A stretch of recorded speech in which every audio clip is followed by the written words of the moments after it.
Facebook wants to block sites that use their data for surveillance. Intel steps up their autonomous driving game.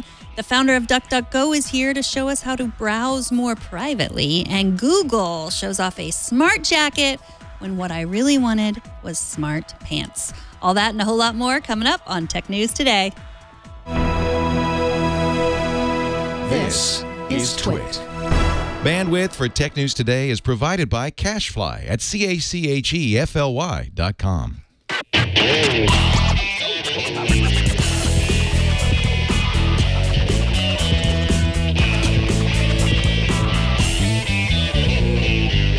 This is Tech News Today, episode 1723, recorded Monday, March 13th, 2017. This episode of Tech News Today is brought to you by Grasshopper. Stay connected and run your business from your mobile phone with Grasshopper. To save $50 on your order, visit trygrasshopper.com/twit. And by Blue Apron, the #1 fresh ingredient and recipe delivery service in the country. See what's on the menu this week and get 3 meals free with your first purchase and free shipping by going to blueapron.com/TNT. Welcome to Tech News Today. This is the show where we tell you every last thing you need to know about technology. Every last thing. I'm Megan Maroney. We don't leave any detail on the back burner on page 2 or under the fold. Or any else of those places. Yes, I'm sure there are more that I can come up with. I'm teasing out, by the way. Yes, if it's something that we don't mention, you don't need to know it. Yeah, kind of. Yeah. Every once in a while we forget something. Or at least I can speak for myself. I'm a very forgetful person, so I apologize in advance for the thing I'm going to forget in this first story. Hopefully I don't, though. Last October, the ACLU went public with information showing how Facebook, Twitter, and Instagram were providing user data to a social media monitoring company called Geofedia. We talked about it on the show. That was ultimately used to track protesters and political activists by law enforcement, taking that social data and then tracking it.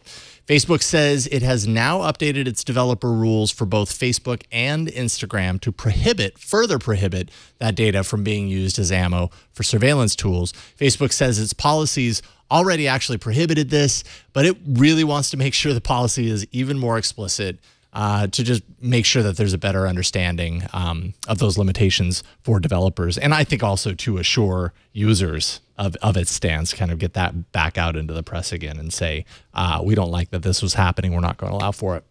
Yeah, I mean, this is that weird place of like, we're, of course, anyone who's on Facebook, anyone who's on Twitter, we're constantly offering up all kinds of bits of our lives, all kinds of personal information that taken in aggregate could create a full picture of someone. And then again, we say over and over again, but I didn't do anything, you know, but anything includes a lot of protesting. Like that's what they were really, they were looking at people who used the hashtag Black Lives Matter. They were looking at people who were in certain places at certain times, and they were really targeting those people in that way. And Facebook said, you can't use our data like that. But, you know, it's like we're still offering up all of that data. And if someone already has an idea to target you, they're going to be able to find it that way. But I like that Facebook and Twitter have done this. Yeah, I mean, Facebook's actually working really closely with the ACLU. I guess the ACLU had shown Facebook a number of times where its data was being used in ways similar to this, fueling intelligence gathering on the back end. In each of those instances, Facebook revoked data access when they learned about that. And yeah, I mean, this is I think the right direction for Facebook, and they're doing it for both of their services. I'm trying to think about where Twitter stands on this. I mean, Twitter might be a little bit more difficult because they're even more than Facebook and Instagram. Their information is so much more public that I'm sure that there's a certain level of things, you know, as far as this is concerned, that might be a little bit harder to crack down on. But when you're talking about the actual fire hose from Twitter, they have control over that. So. Right. Yeah. I mean, they've come out and said, like, we don't want Geofedia or anyone else to use our data like this for surveillance but that's against their terms of service. They've also said that. But I mean, it really makes you think about, you know, because I went to the Women's March, my daughter went to the Women's March, like that location is recorded in places like we used maps. We both had iPhones like that. Actually, I had your Google Pixel. She had an iPhone. But, you know, that information is somewhere, and we don't know in 10 years or 20 years, you know, like say, you know, she's 14 now. Say say she wants to run for office, and that information is saved somewhere. Right. Like, hey, she was at that women's march, which that was, angry protesters. That was, that was violent. That was all those things that I know not to be, but history might somehow fake news it into the truth. And, then she's, not permitted to run for office, or, maybe it's something that you can, it's terrifying when you think about it. So this is one small step, but there's a lot to worry about when you think about all the data that we're sending into the ether, and that is saved in the cloud somewhere, and who's going to use it at a later date. Yeah, absolutely. Apparently the ACLU is holding a panel at South by Southwest today. By the way, South by Southwest underway for a little bit now, but anyways, today they're holding a panel that's all about this topic, about social media and surveillance and how it all intertwines. And yeah, the point that you make, I think, is one that sometimes gets lost. Sometimes when people see this, they do fall back on that very repeated, phrase of, well, I'm not doing anything wrong, so what do I care? Blah, blah, blah. But it's not always necessarily about just that either, right? Like, it is the long tail of that information. You never know the state of the world 10, 20 years down the line, and how something that could have seemed so innocent 20 years ago could take on a new life 20 years later. Mm-hmm. Well, more singles in the driverless car dating game are pairing up. Intel just bought Israeli computer vision tech company MobileEye for $15.3 billion. This will make Intel a real player in the race to get autonomous cars on the road. And it will cement its place in an industry that Intel's CEO says will be worth about $70 billion by 2030. TechCrunch says MobileEye is a leader in sensor fusion, mapping front and rear, facing camera tech, and they will begin crowdsourcing data for high-definition maps in 2018. So this was big news.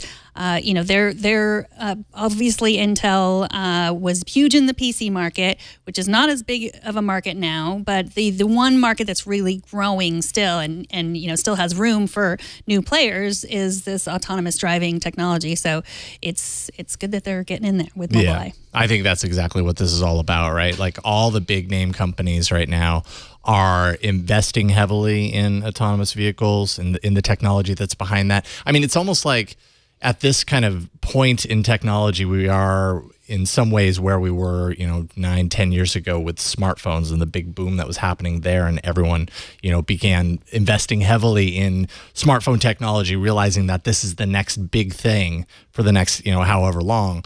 We've got autonomous vehicles, we've got artificial intelligence, and these companies are just flocking and paying ridiculous amounts to make sure that they have super valuable IP heading into that phase. And not to mention, Intel really, I think feels like it needs to diversify their options. So getting into another platform in this way with, that's a pretty huge, I think this might be one of the biggest dollar amounts for an acquisition this year so far. But getting into this now is good for the longevity of their core business, and potentially protects them on the chip side if things happen to slow down there. Right, they want to get in there before Qualcomm. Like they want to get in front of Qualcomm. And MobileEye also, had a partnership with Tesla, right? Which they broke up. That broke up last fall. I love comparing these. They're all couples. That's how I see it. It's all just like one big romantic. They're all soap hooking opera. up with each other. The autonomous car soap opera. And meanwhile, George Hotz is like, oh man, yeah, it just never works out for me. He's the one that said that he really wanted to crush MobileEye, and that MobileEye's technology was nothing compared to what he was working on with Comma AI, and that apparently MobileEye was worth something, because that's a huge acquisition for the company. Yeah, exactly. Now is Pandora's time to shine in the big leagues. Of course, Pandora has been around longer than almost every one of the music streaming big leagues, and right nowadays anyways. But it's one of the last music services to launch its on-demand streaming service to users. Pandora Premium takes all of the familiar aspects of Pandora's traditional service and adds in the ability to pick and choose albums and songs at will from their library, as you would come to expect with our modern day music streaming services. Premium emphasizes recommendations that are based on listening habits, listening history, as well as thumbs up history to free users for creating playlists. So all of those people that have been using Pandora for years and years, thumbs upping all over the place, that's going to be kind of core, a vital part of how this service operates based on those signals, that information.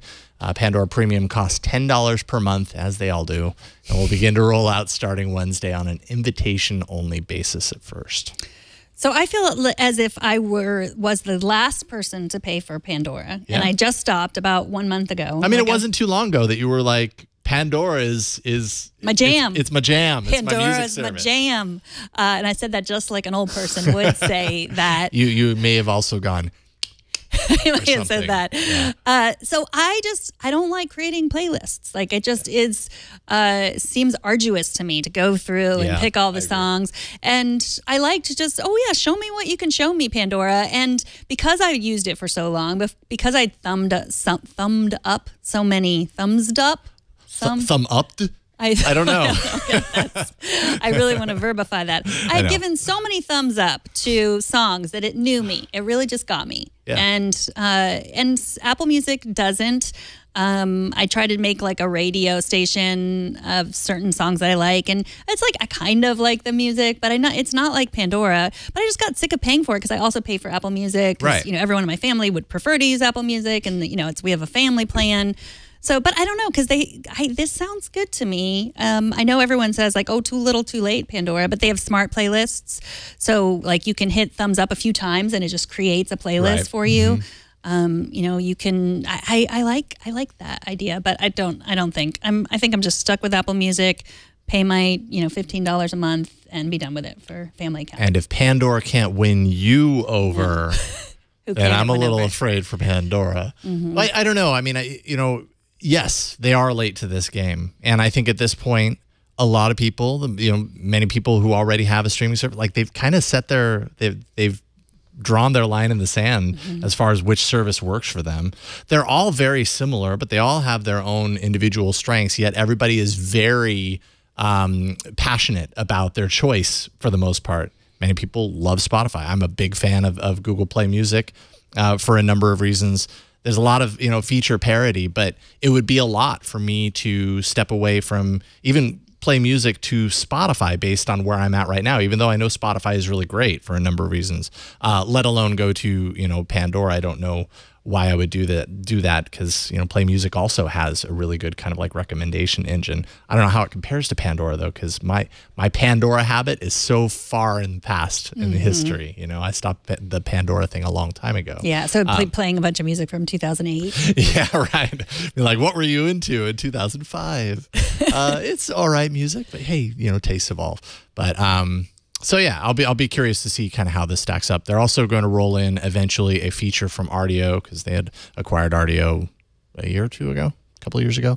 Autoplay feature, which basically once you get to the end of a playlist or whatever, it would take the information, your listening habits coupled with the genre and information from that particular album and continue playing other recommended things. So it's not like music just stops, and that actually sounds like a pretty great feature because. Sometimes you don't want the music to stop. Yeah, the music should never stop. Never. The music should never die. So I don't know about you, Jason, but I was feeling very smarmy about my Twitter following until I read that 15% of all active Twitter accounts are bots. That means they're not real people. The study from Indiana University and University of Southern California finds that there are 48 million social bots. Those are accounts controlled by software that generate content and establish interactions algorithmically. Though most of these bots are designed to harass, spam, or artificially influence certain groups by automatically retweeting and liking, some bots are also beneficial, like those used for customer service or designed to alert people of natural disasters.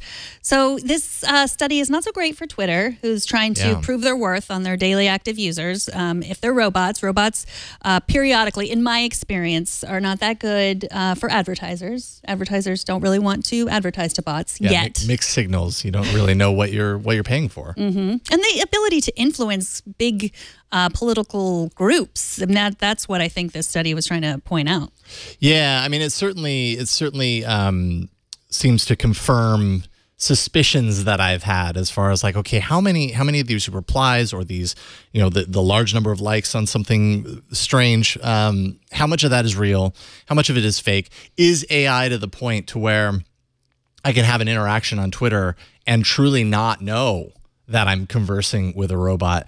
That's a big challenge for social media. And I know that there are bots on other platforms, Facebook, there are bots on Facebook, but on Twitter, it's next to impossible to know when you look at a profile if that is in fact a bot, behind the profile. On Facebook, at least there's a little bit of kind of like a real identity aspect to it that, maybe that's false, maybe that's just tricking you into having more confidence in what you're seeing. I don't know. But I feel like it's a big problem for Twitter, especially in like what you say, in the idea of kind of like political influence. If Twitter has become a major, and it has in many ways, a major political tool, and a lot of that influence is visible, you see that through likes and retweets and all that kind of stuff.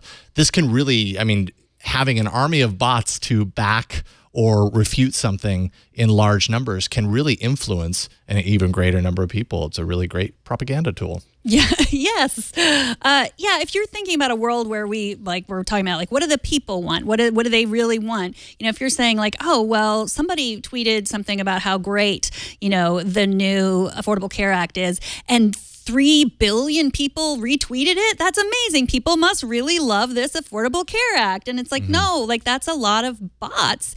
And it's, I don't know, it's frustrating. I think Kashmir Hill had a really interesting Twitter post. She, from Fusion, she went on maternity leave, and she said she was gone for 3 months and she doubled her followers or something. She didn't post anything. She was just gone from Twitter. She said, what's going on here? And I think it's she's a person that has a certain amount of followers. And once you have a certain amount of followers, bots will, follow that for whatever reason they have, whatever reason it is, to spam her, to harass her, to retweet what she says for good reasons, who knows? But it really, when you talk about what the people want, I hope that we remember that people are people, and Twitter. And why should it be? Yes, why should it be? Seriously. Thank you. I should also say that I think I figured out our $1 million idea. What is it? A social network that is nothing but robots. And you could see, if they're all programmed with different types of AI, it's kind of like putting an Amazon Echo and a Google Home in the same room and having them talk back to each other, but a full social network. Right, and we shall rule it. Yes, and we arm the robots with money that they can pay for us to access the service. See? Love there it. we go. Google's 20% project strikes again. This time, the company's Area 120 incubator is launching a new iOS app called Uptime that allows users to watch YouTube videos together while reacting and commenting in real time. Certain interactions like comments and sparkles will be seen by other live viewers during the live viewing, shared viewing, while reactions like emoji and hearts will be included. You'll see it live, but then it'll also be included after the fact with the linked video and attributed to the user that did them, once viewing is complete. So your friends go on, they can see your reactions when they watch that video later if you had, put a smiley face on it or something. I don't know. Is this, do you need this in your life? I do need it in my life. We had a discussion about this. You didn't seem that interested. And I said, because I was trying to make you jealous when an app is only on iOS and not on Android. There's a little bit of that. Then you were like, why would you want this? I enjoy, I think I've said before that I often sit on our living room couch and watch YouTube with the family. It's fun. Does everyone gather around you, or are you watching it on the TV? Everyone no, on the TV, on the Apple TV. Okay. We don't just browse through YouTube. Although that's how we watch Saturday Night Live skits and stuff. Okay. But we also have that app that I've told you about that just picks 5 science-y videos every day that you can watch. Hyper is the app. But I also, my kids, they spend a lot of time watching YouTube. My boys are 11, and they probably spend they now, it's no more Minecraft, no more Kerbal Space. It's 95% YouTube. And so they find these videos and they'll follow me around saying you got to watch this, you got to watch this. So, I can imagine watching, it's more fun to watch silly videos together and see people's reaction. I also think this might have a good use for parents who want to keep up with what their kids are watching on YouTube, because FYI, it's very easy to pause the viewing history in YouTube. So if you are trying to keep up with your kids by looking through their viewing history, I won't tell you how I know this, but I know Somebody told me that it is extremely easy to pause the viewing history. So don't rely on that if you want to make sure your kids aren't, I don't know, watching videos of surgery. I don't know why anyone would do that except for my children. Or worse. Yeah, I'm not quite there yet with my kids. So maybe this will make sense for me if it ever really moves beyond the kind of experimental point that it is right now. It's a 20% project. They only made it for iOS. And, you know, there's no indication that it would come to Android unless I imagine it really took off and became super popular. Maybe some of these features end up getting folded into YouTube proper if there's a strong reaction around like, oh, this would be really great to have, because there are a lot of elements that actually really remind me of other live streaming like Facebook Live or Periscope, you know, the on-screen reactions tied to things that you're watching and everything. So maybe they fold that in, but I don't know. I think Burke knows why that's... It's all about the... You meant sparkles, right? Sparkles, yeah. Or is it sparks? Sparkles. Both work. It's okay. It's okay, bro. Bruh. What are sparkles? Just like sending sparkles. Yeah, which in anything that I read, it didn't really explain that other than that, like when you're watching a video, you can send sparkles. This is where I realized like a service like this is kind of lost on me. I don't know why it sends sparkles, but there you go. Like you it's can, like, don't so you ever throw glitter at each other? Like no, because then I have to clean it up. That definitely does not happen. Okay, good.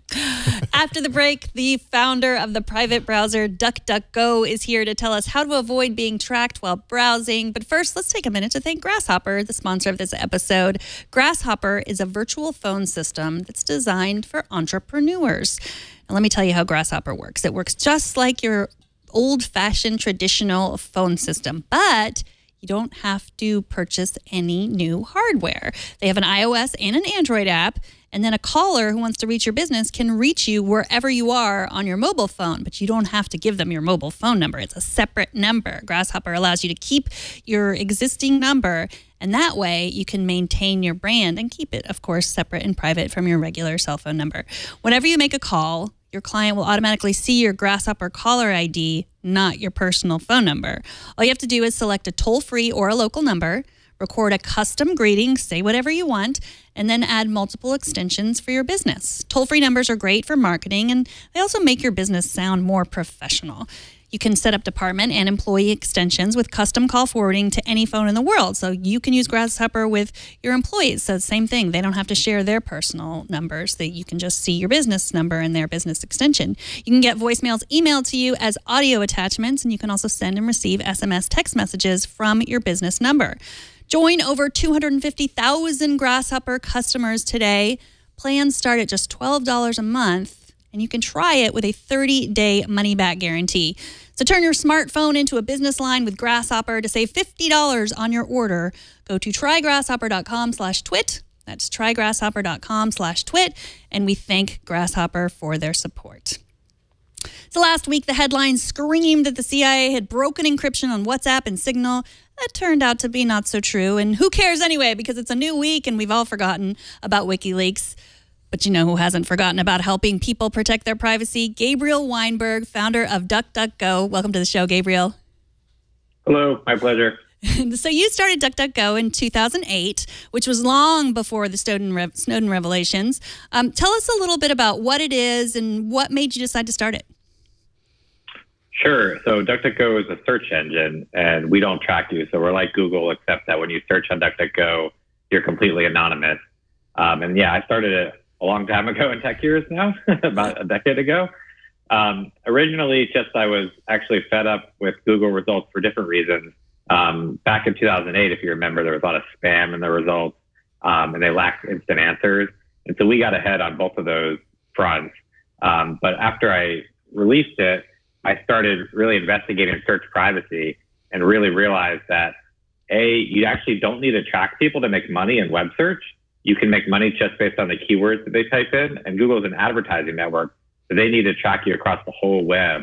Like you were talking about YouTube earlier. That's why you keep seeing the same, YouTube ads following you around after you did some searches.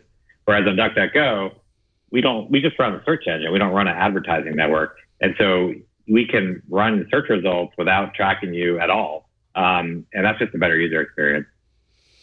So you recommend, we found you because you had some tips on privacy on your iPhone. One of the things that you recommend is resetting your advertising identifier from time to time. Can you talk a little bit about that? Yeah, so DuckDuckGo is actually built into the iPhone, and that's one of the reasons why we put the list together, because the iPhone takes privacy pretty seriously, as everyone knows from the Apple FBI case last year.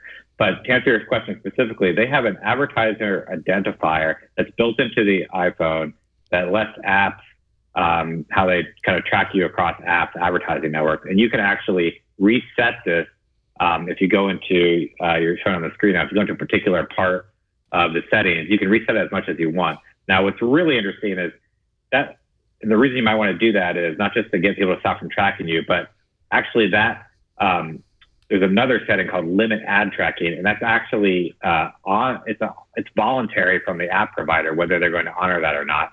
And so to get around that kind of voluntary system, you want to keep resetting that advertiser identifier. So everything around search, we're so used to the Google, Yahoo, whatever model, which is, as you were saying just a few minutes ago, based around advertising largely and around tracking user behavior and monetizing that through advertising.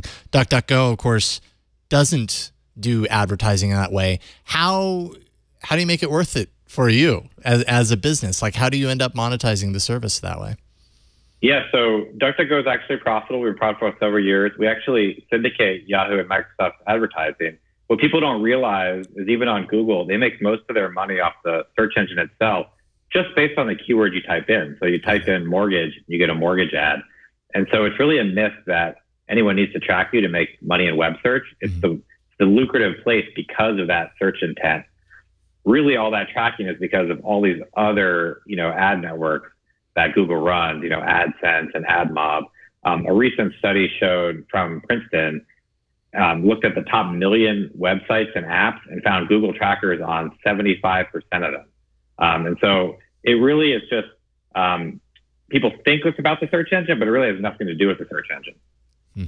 So you don't track any. So if I use DuckDuckGo, what information, like what are my privacy expectations? Like, do you take any information from me at all?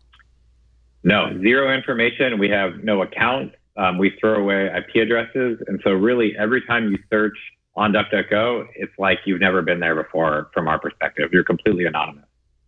And the same goes for DuckDuckGo on mobile and the iPhone app or the Android app? That's right. You can use our apps on mobile. We're also actually built in as a search engine option on the iPhone. So if you actually go to the search engine settings for Safari, we're one of the 4 providers there in the U.S. So, I mean, DuckDuckGo has a great reputation when it comes to, being trustworthy around privacy. I mean, obviously, that's the specialty of what you do with your search engine.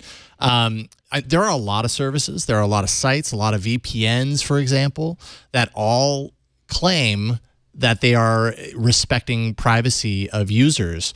But it's really kind of impossible for a user to truly know. I mean, that's got to be one of the biggest challenges for you guys is building up that trust. How did you attack that? Yeah, I think you build trust with transparency and being a thought leader in the space. And then there's also, being around for a long time, and then where you are with your privacy policy. So, we have a very explicit and clear privacy policy.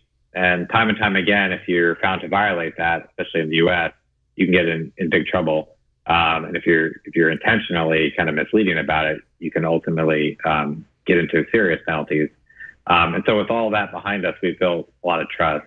Part of the reason you found us with our iPhone tips, we have a blog called spreadprivacy.com where we're out there just trying to help people protect their privacy and kind of wade through all that noise that you're kind of referring to there. And so we're out there trying to help identify the best things for you to download. So there's some people in our chat room discussing incognito mode on Chrome, and it's nice that you talk about transparency because one of the people in our chat room who was talking about this just said they were part of the DuckDuckGo staff. So thank you for that. Very transparent. So I'm wondering if you could just talk a little bit about the difference between incognito mode on Chrome and DuckDuckGo.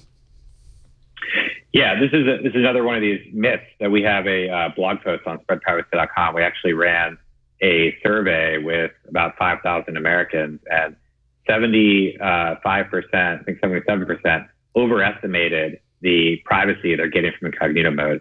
People think that when you go incognito, you're somehow anonymous, but in reality, it's just actually blocking stuff off of your local computer.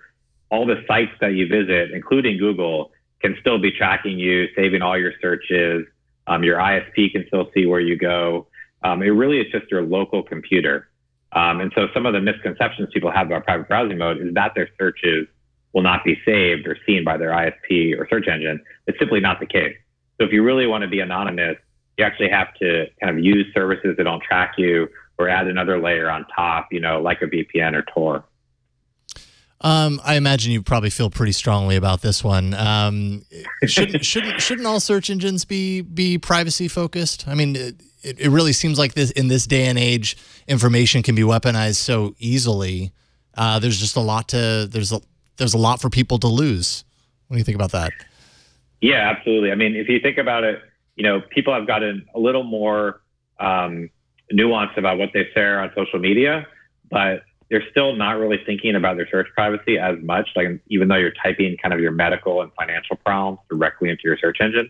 So yeah, absolutely. I mean, we were kind of ahead in a lot of these areas, especially on encryption. And over time, the search engines adopted encryption kind of like we did early on. Now we're really pushing for, private browsing modes in particular to at least adopt a no tracking search engine, because I think the whole mode is misleading to people, as we just talked about. So that would be the next logical step, from my opinion, is when you offer someone a private option to make sure it's actually totally private. So I read a piece in Wired, in the UK Wired last month, where you said you were interviewed and you said that you maybe were expanding beyond browsing. You didn't give any details about what you might be expanding to, but do you care to share anything now? I'm not breaking any news for you, but the big idea is that when you click on a search result now, even though you're anonymous on DuckDuckGo, you're going off to these other sites where you're less anonymous. And so we offer or suggest that you download additional add-ons that protect you. But we really like to be more of that solution for you. What we've really found is most people want privacy. They want to have less of a digital footprint online, but they just don't know how to get it. And they don't want a lot of sacrifice. They want it simple and easy. And so we want to give that to them. We're giving that in search right now, but we want to make it more of their whole browsing experience. Well, thank you so much for joining us. Gabriel Weinberg is the founder of DuckDuckGo. Where can people follow your work online?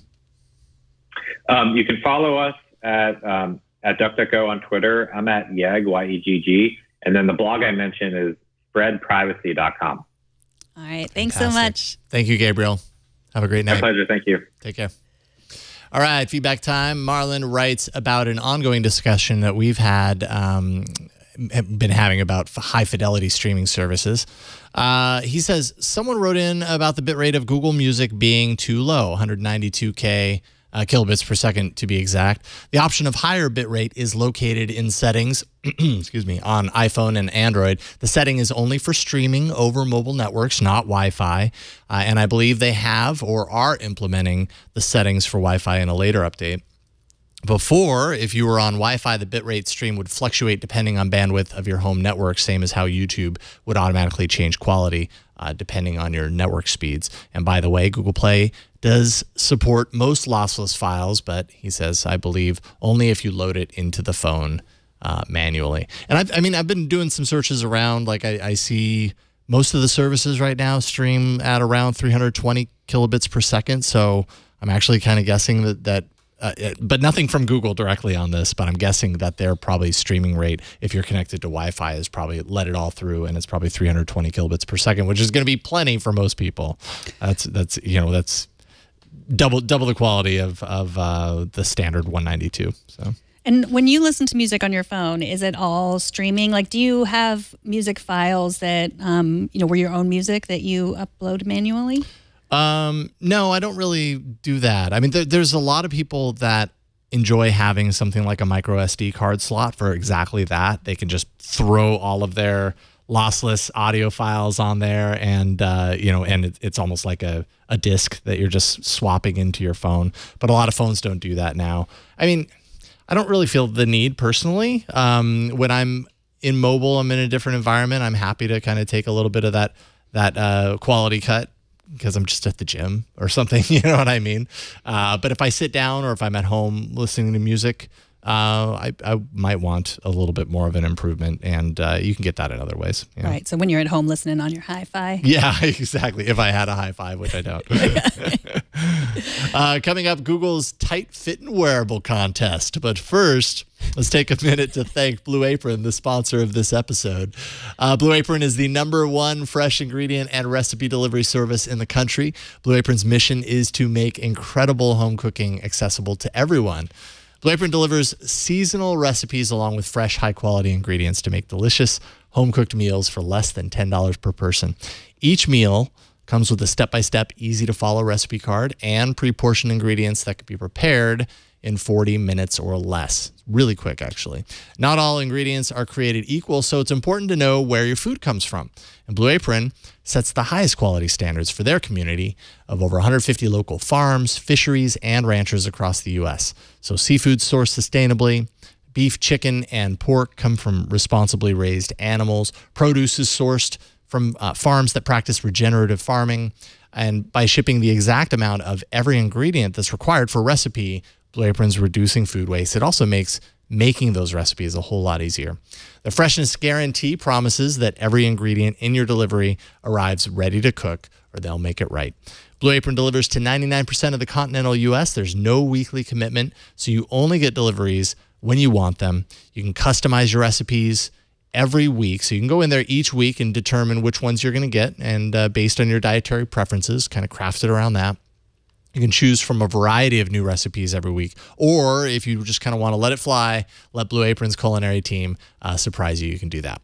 Recipes are not repeated within a year, so you'll never get bored. There's all different types of recipes to choose from and to take a look at. Salmon piccata with orzo and broccoli, pork chops and miso butter with bok choy and marinated apple, vegetable chili and baked sweet potatoes with crispy tortilla strips, spicy shrimp coconut curry with cabbage and rice.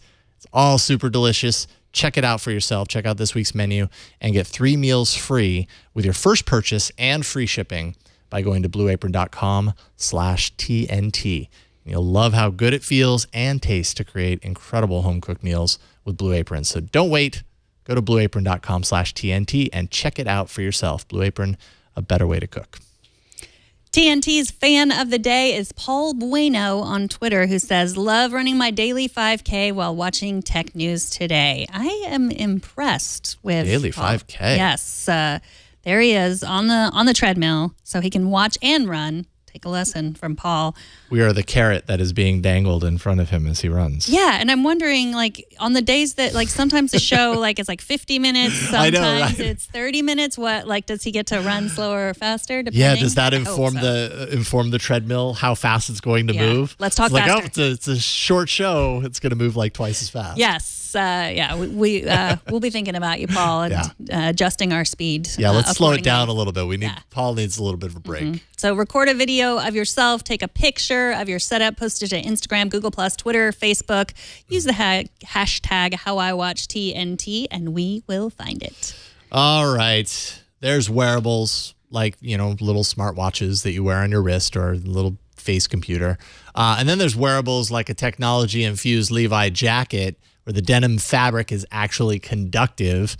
Levi's commuter trucker jacket, which was first scheduled to arrive this spring, now actually has a fall release. So we're going to have to wait a little bit longer to spend $350 on this Levi's jacket. This will be the first commercial project or product to emerge from Google's experimental ATAP division under Project Jacquard, which Project Jacquard is based entirely around this whole conductive fabric idea. And this is one way to illustrate it. It's actually weaving conductive materials into the fabric so that it's, you end up with a jacket that looks like a jacket and not a tech toy. Yeah, so this very smart jacket is being worn by a not so very smart man not wearing a helmet. I know. on the bike. And also, I don't know if it's really safe to ride a bike in San Francisco with earbuds. Like, I don't think that is safe. But I think a lot of people probably do it. I'm sure people do it. Yeah. He also doesn't lock his bike correctly, as you can see. Like, he'll just take the wheel off of there. But what about the jacket? Okay, and what about the jacket? The jacket is fantastic. I want one, but I really wanted smart pants. Like, when we heard about Project Jacquard, I wanted smart pants because it's fun to say smart pants, and I wanted to just like slap myself on the butt Smarty Pants and do something. Called Smarty Pants. Yeah, and call them Smarty Pants. TM. Burke is asked if we could take the Burke cam for a second. He has a really good question. Well, didn't you see the video? He was like dismissing calls and he was getting directions and yeah. So it syncs up with an app on your phone that they're actually saying based on what I read that the product is delayed not because of the jacket itself, but because the app is not fully hashed out. But essentially, it's a big kind of panel on the sleeve that has all this conductive fabric there, and you can determine what different gestures do on it to like launch different things or skip forward on whatever music you're listening to or give you like a traffic update, stuff like that. So you can kind of programming what those gestures actually do. It's really cool to do that on your jacket too. It's just cool. It's just like forward, forward. Oh, no, back, forward. Yeah. It actually could end up looking kind of obscene. So be careful. You don't want the drivers on the road to think you're throwing them a signal. Because they'll run you over and you're not wearing a helmet and you have earbuds, exactly. You can't hear them. You're a moving target, but not too difficult for the drivers in San Francisco. I don't know, would this keep you out of your screens? You know, the screens that you're always looking at? Does this pull you away? Do you think a $350 jacket is the right approach for that? Okay, so you always need to have the earbuds in to know anything? Like it talks to your earbuds? Well, yeah. I think through your phone. You know, so it's kind of like controlling aspects of your phone, but your phone is probably Bluetooth to your earbuds. Right, because like my Apple Watch does keep me away from my screen a lot, but it has a screen, so I can see what it's saying. Oh, that's a notification. You know, Jason's just texted me. I don't need that. Right. Don't even need to read that. Yeah. So, but then how would I get any notification except for if I were wearing earbuds? And then you have earbuds, so I don't know. Like you're not like having like I wouldn't want to be like having a conversation with someone with earbuds on and then have them wondering what information they're getting in their earbuds. Yeah. I don't know. It sounds interesting. The technology is very cool. I remain like, how many people are going to buy this?